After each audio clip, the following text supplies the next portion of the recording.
Cryptocurrency prices plunged for a second straight day on Wednesday after crypto exchange Binance announced that it was pulling out of its deal to purchase its failing rival FTX trading. The CEOs of the two exchanges, Sam Bankman-Fried of FTX and Changpeng Zhao of Binance, had publicly agreed to a merger Tuesday, pending the ability for Binance to perform due diligence of FTX's balance sheet.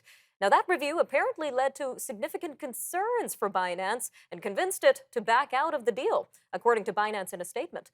Cryptocurrency values have been dropping since. Well, joining us now to discuss the merger and what it means to the crypto space is Bobby Del Rio, host of The Daily Drop, which focuses on cryptocurrencies. Bobby, welcome to Foreign Daily. Thanks for having me, Nima.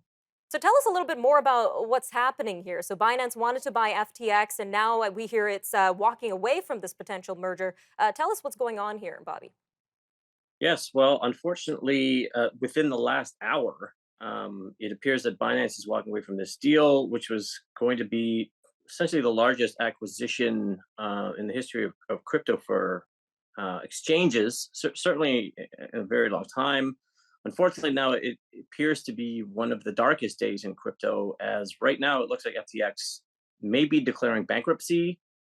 This is one of the top exchanges in the entire world. So, this is like a Lehman Brothers moment for cryptocurrency. So it's pretty shocking, and a lot of people are going to feel the bloodbath that is ensuing right now. Unfortunately. Shocking indeed. So, what kind of reasons did Binance give for walking away from this merger? Well, to be honest, it wasn't unexpected that Binance would walk away, just because of the scrutiny and it's attracting the attention of the regulators.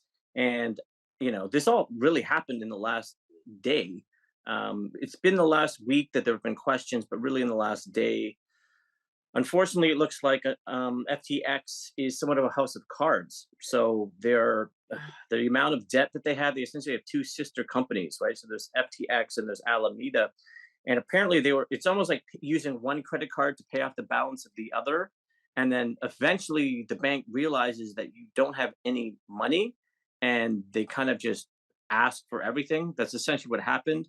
So all the customers started to realize, oh, like, how much money does FTX have? And then they made the sort of classic bank run, and FTX essentially didn't have the money to pay everyone, and now it looks like they're declaring bankruptcy. So, what do you expect to be the fate of FTX and their clients? I don't see how they avoid bankruptcy, to be honest. I mean, if you think about the 2008 subprime mortgage crisis, there was the bank bailouts.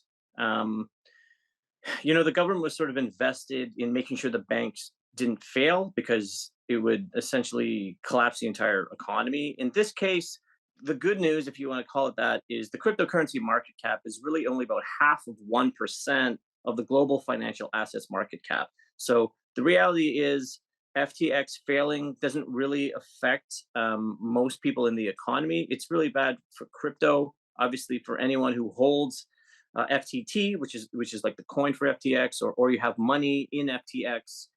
You're probably going to lose all your money, if not most of it, unfortunately. But it shouldn't affect the broader economy. But it also means that the government doesn't really have an incentive to bail FTX out. I don't see anyone who has an incentive to bail them out. So I think we're just going to watch them fail. I think that's what's going to happen.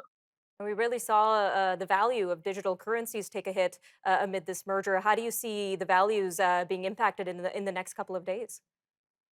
Look, short term, everything is down a lot. I mean, Solana is down, I think, 50% in like a day or two, and this is like one of the top cryptocurrencies in the world, right? This is supposed to be the Ethereum killer. Ethereum's number one competitor, and Ethereum too is taking a big hit. Every single cryptocurrency is taking a big hit.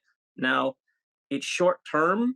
Usually, it's not this pronounced. Crypto is notoriously volatile. Although, to be honest, in the last few months, crypto has been um, fairly steady. Like Bitcoin's been trading in the sort of 18 to $21,000 range pretty steadily for a few months, and now I think they just dropped below 16,000 for the first time in years. Right, so it's really unexpected right now. Long term, I do think cryptocurrency is going to be fine, but the ecosystem is going to change a lot, and we're about to find out who's still gonna have coins, right? Who's still gonna have exchanges?